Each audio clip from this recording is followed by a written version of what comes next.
Okay, welcome. Hi, everyone.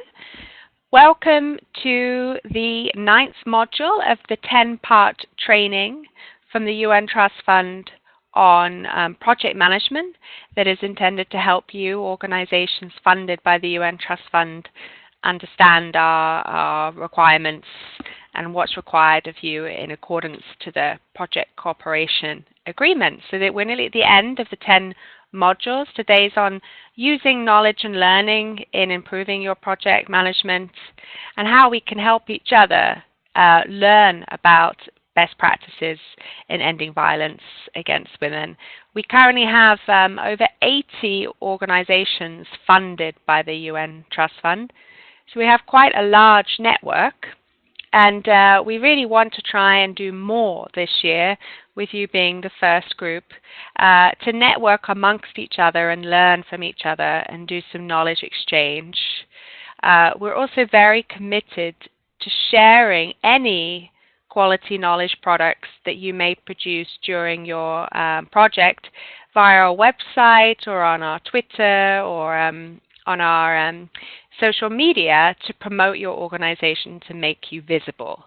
The more knowledge we have in ending violence, the more we can inform best practices in project management on the topic, and we can use it for advocacy purposes to raise more money for you as an organization and in the field of ending violence.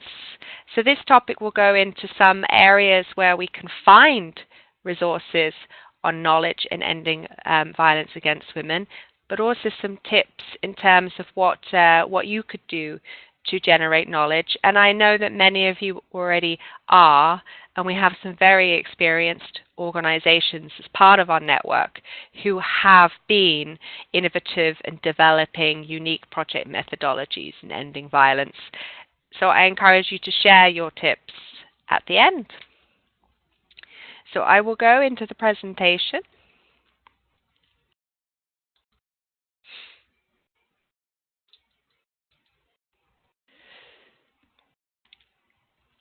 So you should be able to see my screen now, and you should be able to see the slide.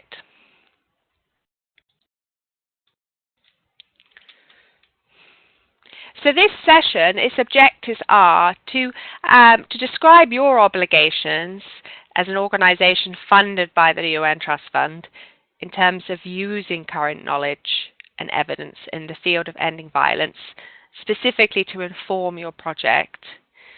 And also on your obligations, if there are any, and I'm going to explain that we don't have any obligations, but if you can, it's great if you can generate and produce some knowledge products on how you're learning through your project, so we can share good practices and knowledge amongst ourselves and other practitioners.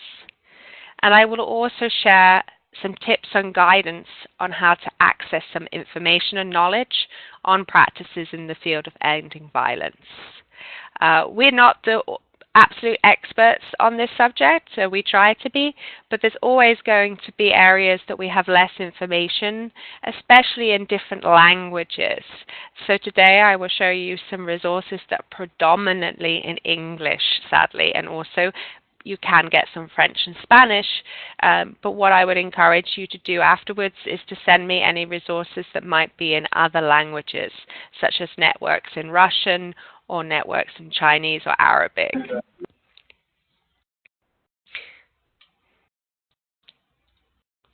So those are the objectives of the session. Now you may wonder, well, what do we mean by knowledge and evidence? Well, strictly speaking, the dictionary definition of knowledge is that knowledge is a fact.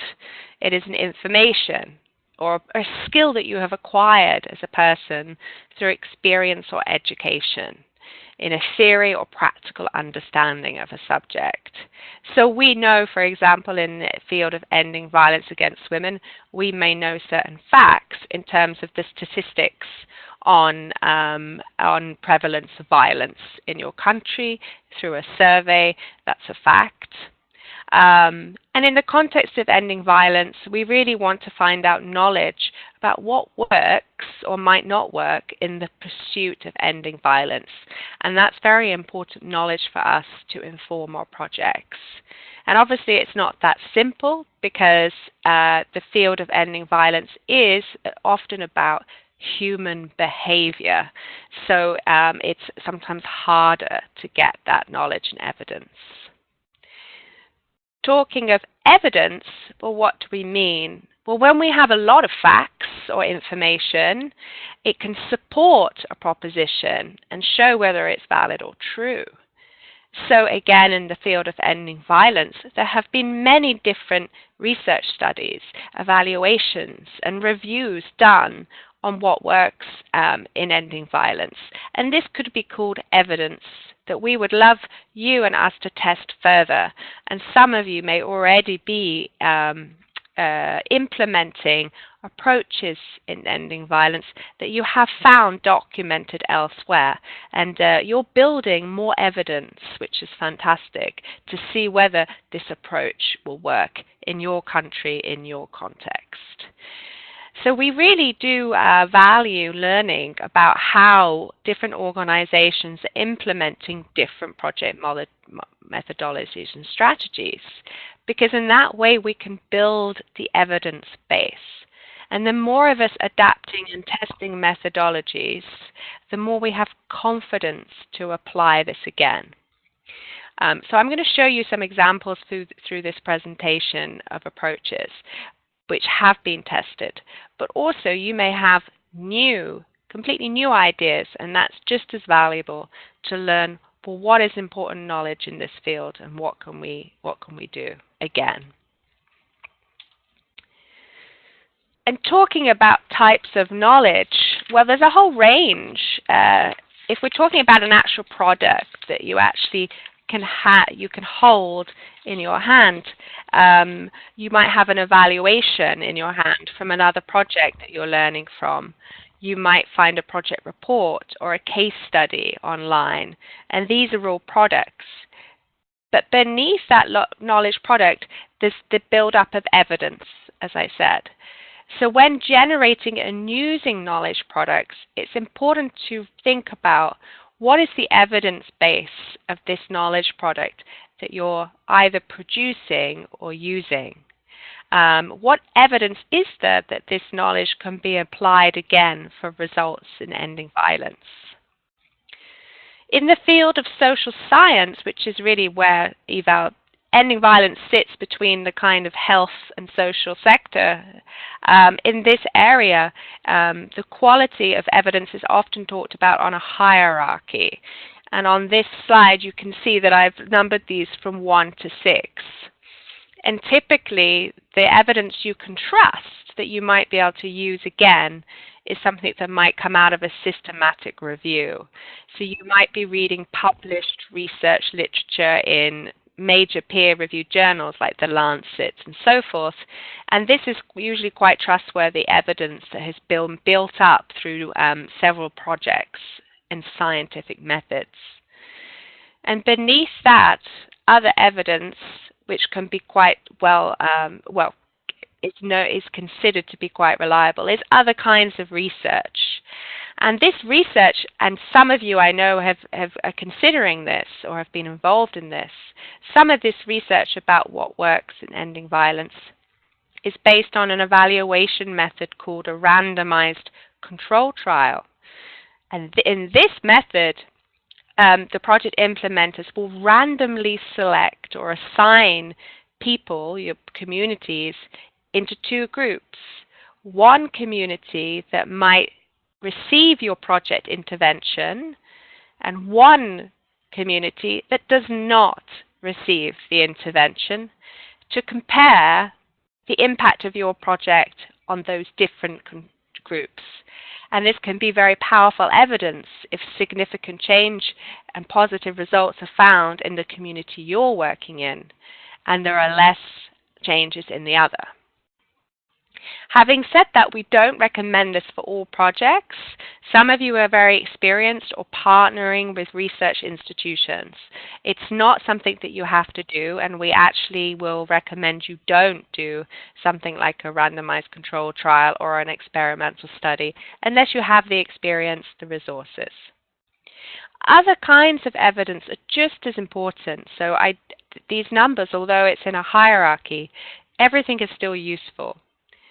So at the end of your project, you are going to be asked to commission an external independent evaluation, unless you're a small organization, in which case it's managed by the trust fund. And again, this is very useful knowledge and evidence, and that's why it's a mandatory requirement, and it's useful for advocacy. But beneath that, there's still a lot of evidence you can gather through your own internal assessments, through your own project reports, and even through your own opinions. You as a project implementer with your ear to the ground, talking to beneficiaries, observing project activities, that information is incredibly useful both for your project monitoring and also perhaps for other people in the field. So never be afraid to just document something, a story that you heard. If you speak to 10 beneficiaries in the field and you're hearing similar messages, then that could be very, very useful to document and to share with people in your organization or beyond. So evidence is on a hierarchy depending on the scientific rigor behind it, the independence, and who's doing it. But even your opinion as a project implementer and the voice of the beneficiaries is definitely just or even more important. So we really encourage you to stay informed about current research. If you have time, and we all struggle, to read some of the latest research, to read some evaluations specific to your field of work. We do encourage that. But knowing that we all have limited time, I hope we can use this network of grantees to very quickly share useful information, and I'll show you how.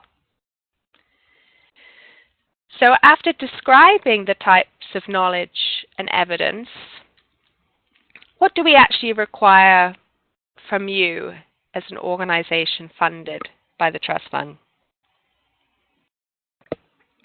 Well, when we gave you the grant in accordance to the application guidelines and principles, and those guidelines did say that we really want to fund initiatives and organizations that are based on a commitment to sharing knowledge, and also that your project would be evidence-based, which is why I've talked about the different kinds of evidence. And all different types of evidence are all useful, but it does come on a hierarchy of scientific rigor. Once your project has been approved, we ask that you operate under UN Women's guiding principles for programming, which includes the best use of evidence. So I'm going to describe that shortly. So those are the principles and commitments. In terms of putting a principle in practice, actually, so now I'm going to tell you this presentation is pointless, it might sound, but there are no specific clauses in our agreement with you on knowledge and learning. There is nothing that you specifically have to do on producing knowledge products, so don't feel obligated. However, the project agreement does state very clearly that we do expect your organization to have specialized knowledge and expertise in working on human rights, women's rights, and ending violence. That might seem very obvious, but we have had problems in the past where organizations have realized that they don't necessarily have an expert on violence against women in their team. So whilst the UN Trust Fund will provide some training and guidance like this 10 modules, your organization is expected to have specialized knowledge.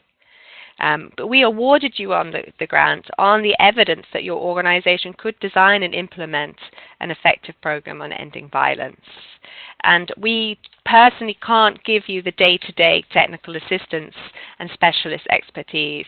Obviously, your portfolio manager is there to give you advice when necessary, but we can't be there with you day-to-day. You're the experts in your area, in your context. The PCA does mention in Article 5.4 that your personnel should be applying the highest standards of their qualifications, obviously bearing in mind their level and their role. So not everyone has to be an expert in ending violence. Certainly the finance officer doesn't, but someone who is a community mobilizer or someone who is the policy specialist in ending violence is expected to have the necessary qualifications. And finally, there is a requirement that your projects would be evidence-based and designed using documented research. That's stated in the PCA. The expectation there, rather, is because you have signed up to achieve your project document. And to achieve your project document, there are certain activities you've said that you can achieve which may require certain expertise. But if you don't have that knowledge, then let's talk about it. Let's see how we can help, or how you can find that knowledge that you might need. In terms of any other expectations, we do require you to report on your project every 6 months, and next week we will have the session on that. And we do require you to produce an external evaluation, except for small organizations receiving small grants that will be managed with us. And these are knowledge products. You know, your project report will have very, very interesting knowledge in it. We do encourage you to use that report to really document the story of your project, and next week we'll go into that in more depth. But in order to have a good project report and a useful evaluation, and these all should be useful to you to manage your project, not useful to the trust fund specifically, but useful for you, it implies that you're monitoring your project, you're collecting baselines and endline data. So in relevance to knowledge, data is very, very important. But it's not mandatory to produce any other knowledge products, but it is welcome, which is why I'm doing this session. So those are the expectations. And what do we do? What do we do in the trust fund to support that? We do recognize that it can be difficult in some contexts for you to access the expertise that you need.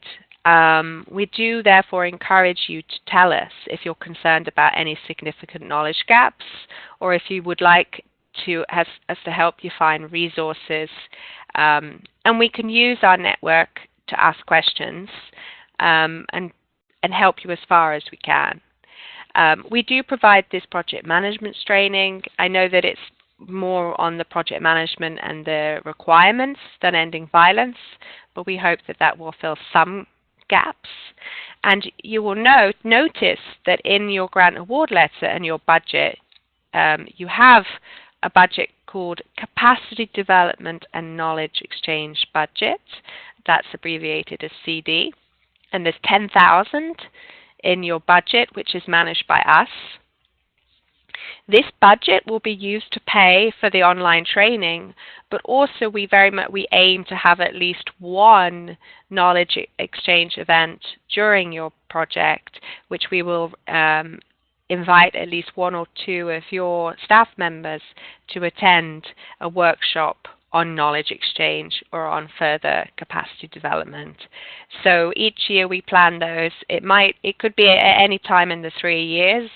So do bear with us as we're planning ahead now for different activities. You cannot use that budget for anything else. I'm afraid it is managed by the UN.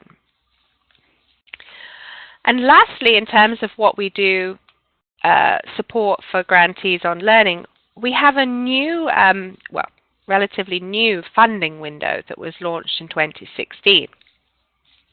We have a funding window called By Invitation Only, through which organizations like yours that are funded by us now with potential for project scale-up, replication, or adaptation of results may be invited to submit a second proposal in the year or two at your project end. So this won't happen for 3 years, but we assess the projects and we look at which of your projects, which organizations have potential for scaling up their project for a further 3 years, which would make it a 6-year partnership. We only are able to fund, maybe 1 to 4 max per year. So there's there's about 30 of you, so we're only able to fund a very small proportion. But we hope that we will encourage you to consider that there may be that option in the future. It is therefore encouraged to document lessons and disseminate good practices because this is the kind of evidence we will use. We will use the evaluation, of course, and project reports, but anything further is evidence during the project that you have potential to scale up the project. This window is not an invitation for solicitation of funding. Please don't send us emails about, we will contact you in the last year of the project. So those are the expectations on either side. But now going into more depth, I mentioned earlier that one aspect of knowledge that we hope that you and your organization have is an understanding of guiding principles in programming to address ending violence. And these are listed on the slide.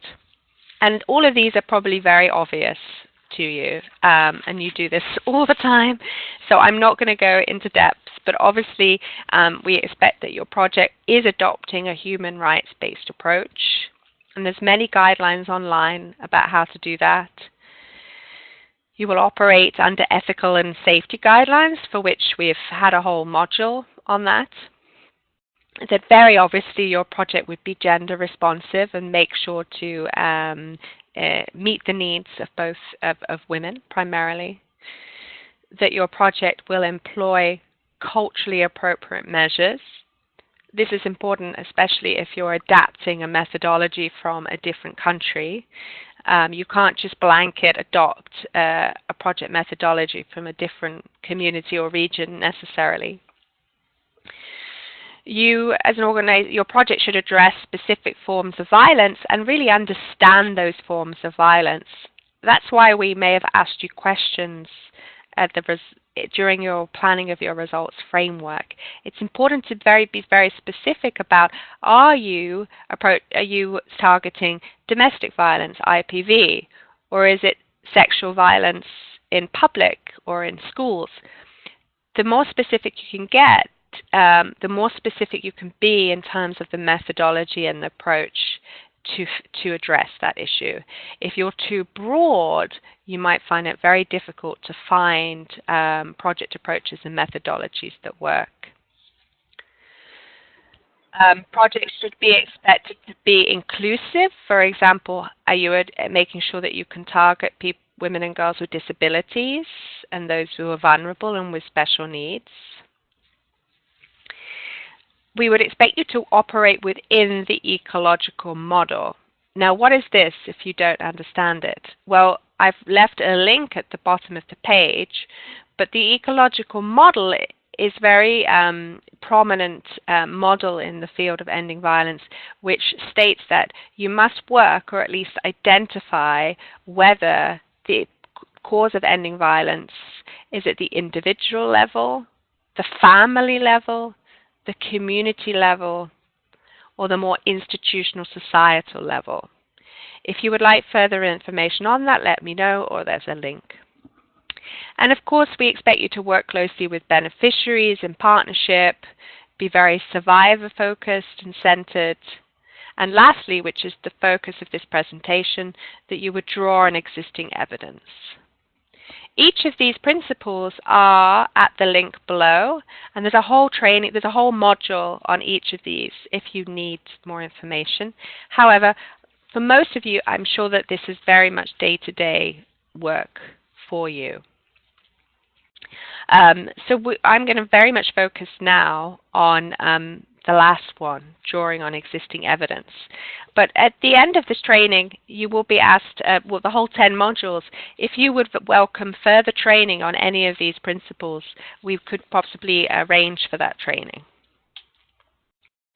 So where can you find, oh sorry, this is a very busy slide, bold slide.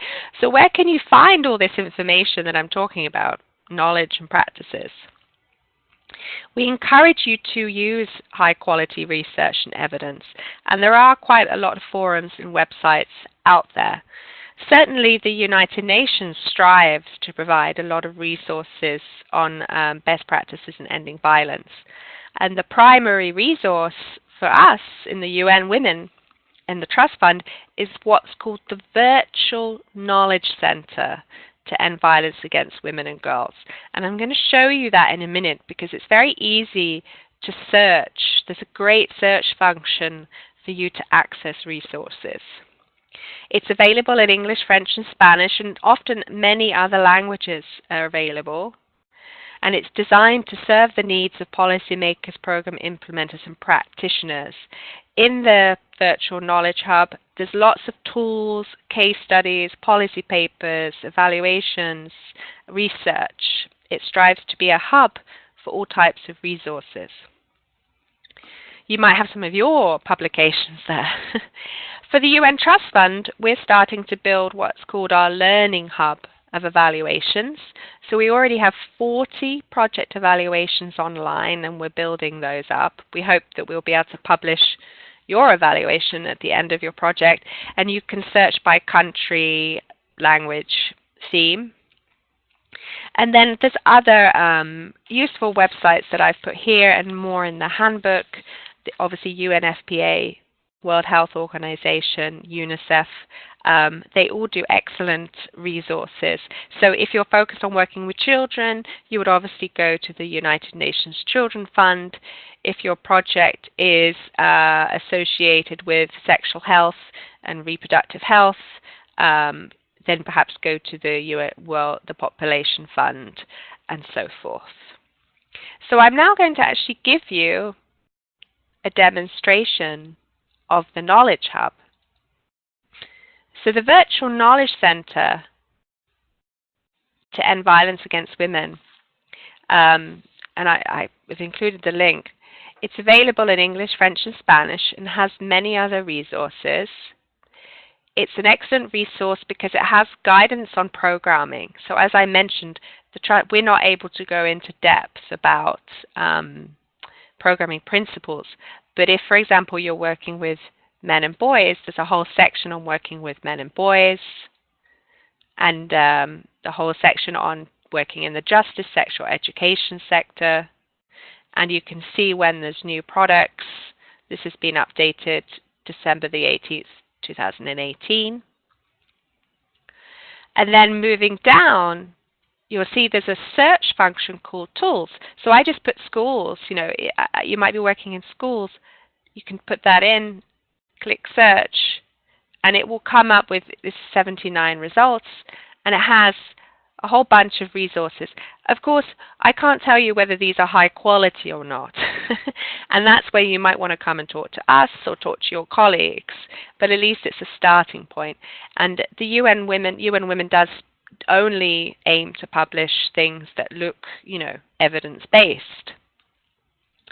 So you can click on a link that looks interesting, and it gives a summary, and it will tell you what languages it is, and you can download it.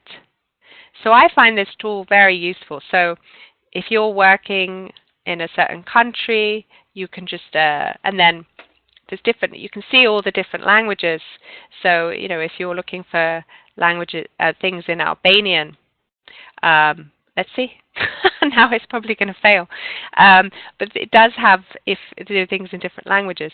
Now, if you're producing knowledge products, there's 5 things which it says will be in available. So this, for example, guidelines for gender-sensitive policing is available in Albanian, Bulgarian, Croatian, and so forth.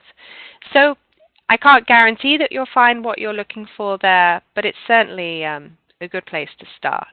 And it's managed by a partner team in UN Women that we work with. So what else do we have? What about other initiatives? Obviously, you're all part of networks yourself, so I would love you to add to this list.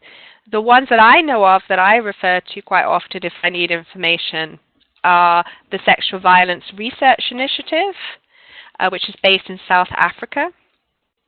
And as well as having resources there and research, it does aim to build capacity in sexual violence research.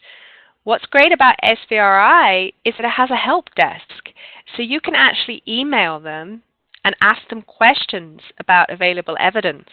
So don't just come to, you can use them, you don't have to ask us, you can email them, they might be better than us. Just email them and say, do you have any available evidence on tackling violence in your country? They also produce a monthly newsletter you can sign up to, which I find very useful. Other networks. The GBV Prevention Network, many of you may be aware of this. It's a network of activists and organizations in 18 different countries in Africa, predominantly focused on prevention. Again, this network has an e-bulletin, so you can sign up. The Gender-Based Learning Hub is a joint initiative joint learning initiative on faith and local communities. So that one is very much focused on working at the local and faith community level. Lots of toolkits of working with faith communities and local communities on prevention. What Works to Prevent Violence was actually sponsored by the UK government, and they invested in 13 projects building the evidence base on specific areas of prevention. And they've just come to conclusion. So if you check out their website, you'll see that they have a lot of new research, and they also have a collection of evidence reviews. So you can just read, there's about 4 different papers, and in them it encapsulates a lot of the evidence in one paper. The only problem here is it's only in English, unfortunately. And finally, there's the Global Women's Institute, a leading global research organization. I know that one of our grantees in Haiti, Beyond Borders, is actually partnering with the Global Women's Institute to do research in Haiti. And their website contains very useful resources. So please give me more. What about your country, your region, your language? What about evidence from practitioners, people like you? There's something that I'd like to highlight. I can't go into all different types of practitioners. There's too many, but one initiative I like, which I wanted to flag, is something called the Community for Understanding Scale Up. And this is a group of 9 organizations with a lot of experience in prevention of violence specifically. So this includes the Center for Domestic Violence Prevention, Intervention with Microfinance for AIDS and Gender Equality, which is IMAGE, We Can campaign, Raising Voices, SONCA Gender Justice. This community has developed a series of case studies that draws on over 120 years of experience, and they've produced some case studies that are quite specific to prevention of violence, but they're very, very useful. So I urge you to check it out. On this slide, I've summarized some of the evidence on their approaches.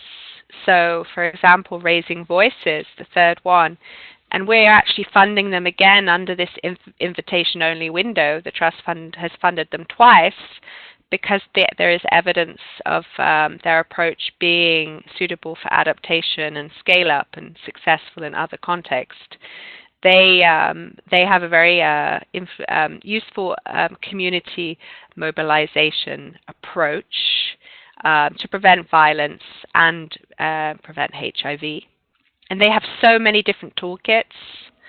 And I've listed a few more here that I don't have time to go into. But you can check out their website again. It's all in English, but maybe with technology, you can put it into Google Translate. So finally, the last few slides. So I've told you where to access knowledge, some resources, but what about your own knowledge management? As I said, we don't have any requirements of you on knowledge management, so I'm not going to go into any particular advice apart from to say that for us in the Trust Fund and for you, I'm trying to encourage a learning environment where we learn together. So knowledge management is just really about learning and always thinking about what can we learn from this project or activity that we're doing. And what can we, if we're learning, how do we feed this back into the project? So if you know as a project implementer, you went into a community and you were struggling to, the beneficiaries weren't engaging, they don't want to take part, and you learn from that and you document it, and then you ask questions and you find out some solutions. You might not think that that's worthy of writing down, but it probably is, and then you can apply that again. Effective management of knowledge also considers key questions of storage. Are you just storing this on file on your computer but not sharing it? Do you need to systematize your knowledge? This includes your data. So how are you collecting the data? Is it in spreadsheets? Is it in some kind of software that you can interrogate later and aggregate? So for larger organizations, you might want to consider about what technology you use. And how can you share this? As I said, anything, even as a blog post, if you're writing an account of a project visit, this kind of information can be quite useful for other practitioners, but you're not obligated. I know we all have a lot to do. And then as you're gaining knowledge and learning in your organization, you can find gaps and find out how to solve them. So we do have some further resources in the handbook on knowledge management. But as I said, we just encourage you to have an organization that's learning. For example, setting up monthly meetings to discuss learning around the time of your project report. Maybe consider, maybe we should document that learning so we can come back to it later. And you can use the project report, obviously, as somewhere to document. We all struggle. In this team, we also struggle to find the time for learning. It takes quite a lot of senior management commitment to find that time. So if you also have any tips on how to do effective knowledge management, let's share them. Finally, what are we going to do? Well, I encourage you to share your ideas through your portfolio manager if you have any knowledge or interest in share. We are interested if you want to offer your own webinars so that we don't just have to listen to me and others. We do have a dedicated Facebook discussion group, private group for sharing photos, for sharing information. There's a lot of more resources, as I showed you on the Virtual Knowledge Center, and also there's a great training portal that offers free training from UNICEF on which does include further resources on the programming principles. And we do encourage you to think about partnerships. So you might be able to partner locally with a research institute or a university, or partner with another NGO for learning and knowledge. It doesn't have to be all on you. As I said, we do have some of you organizations already partnering with research institutions.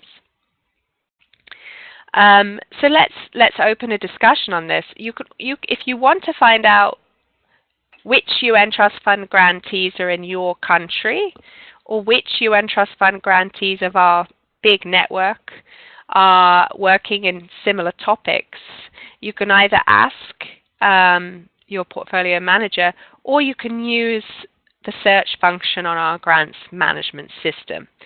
So as a final tip, I'm going to show you the grants management system where you can find that out. And we will encourage you to get in touch with us if you want to be in touch with people from your region or country. And we will be trying new methods this year to promote knowledge exchange between our network. So now I'm going to show you the grants management system, but this is a snapshot. As you see, you can use the search function to search by country. So on this page you can see I've highlighted India, and you can see what other organizations we fund in India. So I will show you that.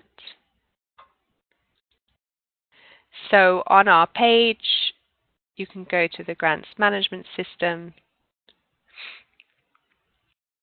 and here you see a map, and then you can actually hover over the map and see the different countries. So in Ethiopia we've had 4 grants over our lifetime, and if you click on Ethiopia you can see we funded ActionAid, Ethiopian Women's Lawyers Association, and so forth. So that's a good starting point if you would like to make contact with other organizations in the network. So I'm going to close now. That's the end of the presentation. I'll just summarize what we went through. The objectives of the session was to encourage you to use current knowledge and evidence, and I described some of the types of knowledge and evidence. Encourage you to generate new evidence through learning if you're able to, and I showed you some of the resources. So now I'm going to close for questions, and I also welcome tips for any other resources that you might know of, particularly in your language or country. And also if you have any questions, and if you want to ask any questions on any other topic, that's fine. Well, obviously, depending on my skills, but if you have some questions about previous modules, feel free to ask. We have the reporting module next week, though, so any questions on reporting we'll probably cover next week. So thank you for listening. I hope you found it helpful, and please use the chat box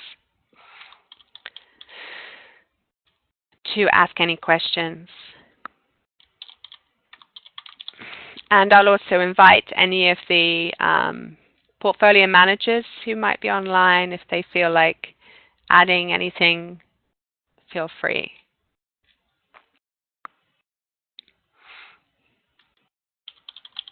And of course, as always, if you it's very sunny here. If you need to leave, then of course you don't have to stay. We hope that your projects are going well, and that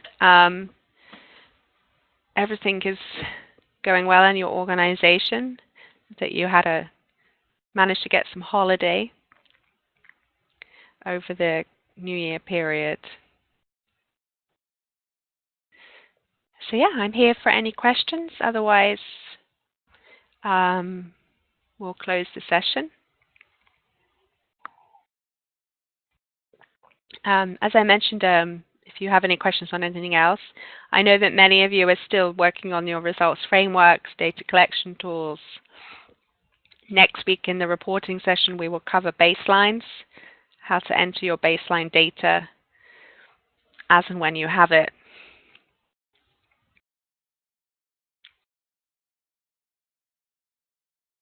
Okay, Andrew. Are you aware of anyone doing an RCT on violence against women and girls with disabilities?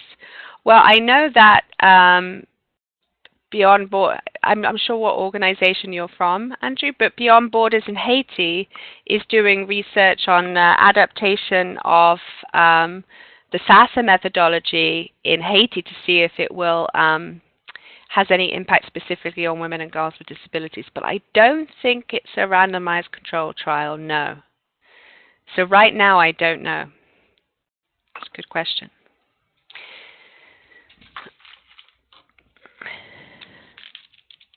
It's definitely an area of great interest to a lot of donors. There's a lot more attention on how to support people with disabilities, but obviously randomized control trials can have so many ethical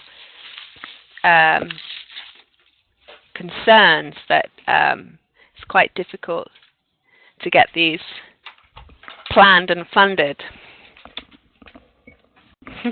Yes, Nora, yes, everyone's delayed with their results framework. Most people are.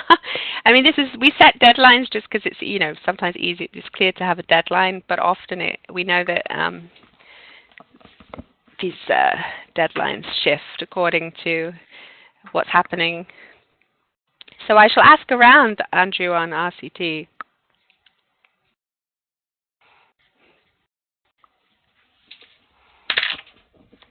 And I will check with, I don't think the Beyond Borders one is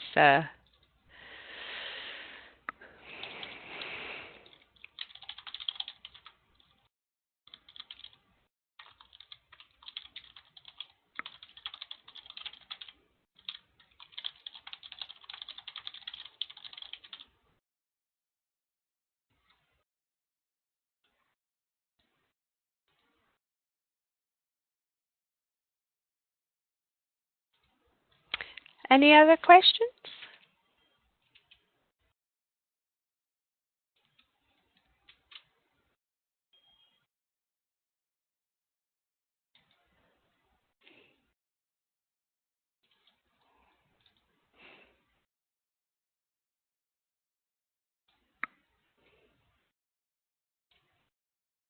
Oh, I thought about it, Andrew, and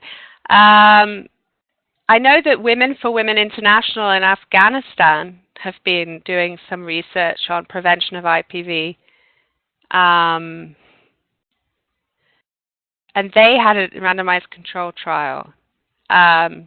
We're funding Women for Women International in Iraq, but I did meet them, and I remember them saying that they are doing a randomized control trial and I do believe they have an element of a focus on women and girls with disabilities. So yeah, Women for Women International.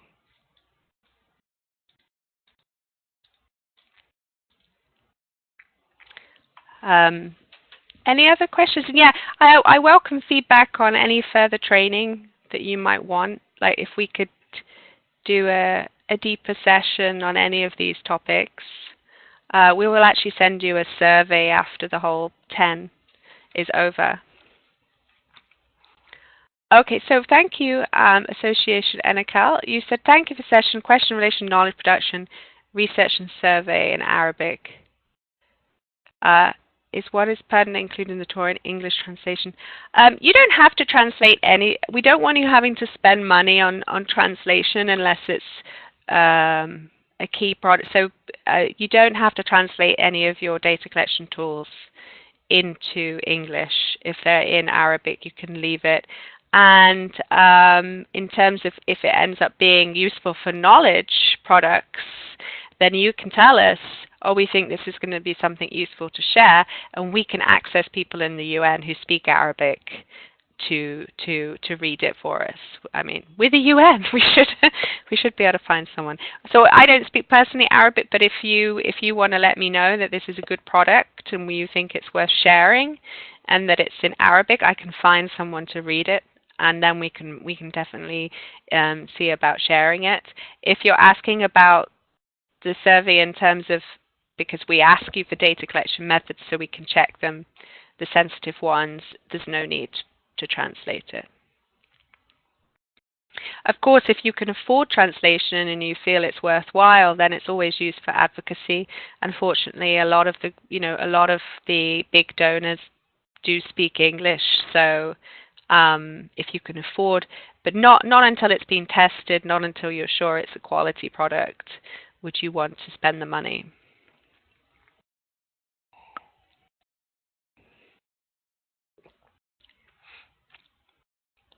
Thank you for the question. Yeah, we hope that we'll be able to do more in Arabic over the next couple of years, because we do realize that we only have the guidance that we have is in English, French, and Spanish. I hope that we can do more in Arabic in the future. Yes, and Russian, Nora. Yes, we have some gaps. Yes, in that we have some people who speak Russian in the team. Actually, we don't have anyone who speaks Arabic, but we hope to expand as we're expanding over the year to be able to provide more in different languages.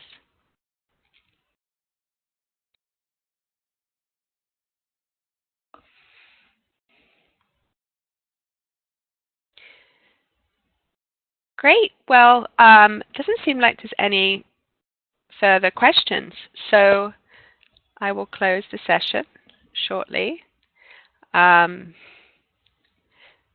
Do send me an email if you have any further questions, and or get in touch with your portfolio manager. You have the handbook, and I'll send you the test. And if you need anything, just let us know, and we will see you next week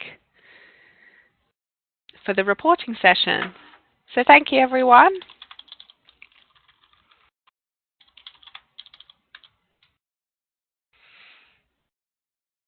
Thank you, and goodbye. Have a good week. Take care. And don't forget about the Facebook page. We do join up, and then if you think of anything later that you would like to share, you can share it on Facebook or share it with me or Portfolio Manager, and we'll share it for you. So thank you. Have a great week. Bye.